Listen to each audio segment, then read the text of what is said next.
We're bored. We're all bored now. But has it ever occurred to you, Wally, that the process that creates this boredom that we see in the world now may very well be a self-perpetuating, unconscious form of brainwashing created by a world totalitarian government based on money, and that all of this is much more dangerous than one thinks? And it's not just a question of individual survival, Wally, but that somebody who's bored is asleep, and somebody who's asleep will not say no?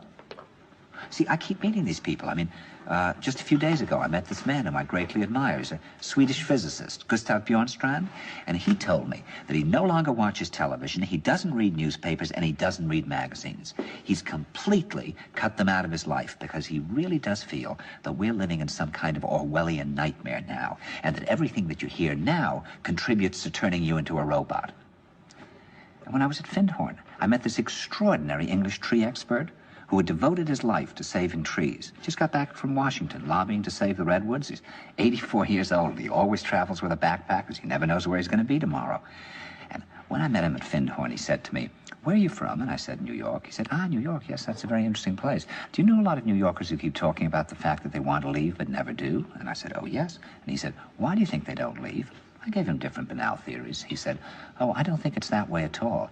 He said, "I think that New York is the new model for the new concentration camp, where the camp has been built by the inmates themselves, and the inmates are the guards, and they have this pride in this thing they've built. They've built their own prison, and so they exist in a state of schizophrenia, where they are both guards and prisoners, and as a result, they no longer have, having been lobotomized, the capacity to leave the prison they've made, or to even see it as a prison."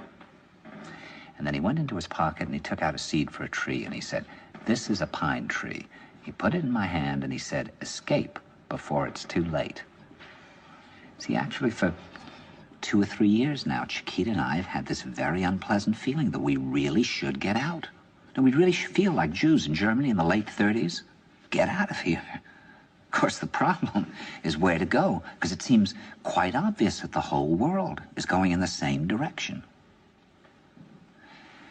See, I think it's quite possible that the 1960s represented the last burst of the human being before he was extinguished, and that this is the beginning of the rest of the future now, and that from now on there'll simply be all these robots walking around, feeling nothing, thinking nothing, and there'll be nobody left almost to remind them that there once was a species called a human being, with feelings and thoughts, and that history and memory are right now being erased, and soon nobody will really remember that life existed on the planet.